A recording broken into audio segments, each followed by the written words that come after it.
I'm Sally from Ella's Kitchen and I make yummy new stuff, and I'm going to talk to you about some exciting things you can do with our pouches. At Ella's we want to minimise food waste as much as possible.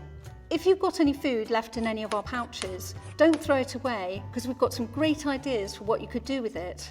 Our veggie pouches are perfect for adding into a pasta sauce or even into a risotto.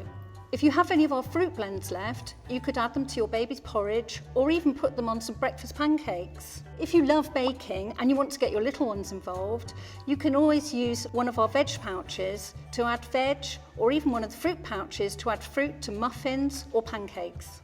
If you go onto our website, you'll find lots of exciting recipes and hacks that you can try. Our veggie first tastes are perfect to add into dips, hummus and sauces. In the early stages of weaning, you may well have some food left in our pouches. A good idea is to squeeze it into an ice cube tray ready for next time.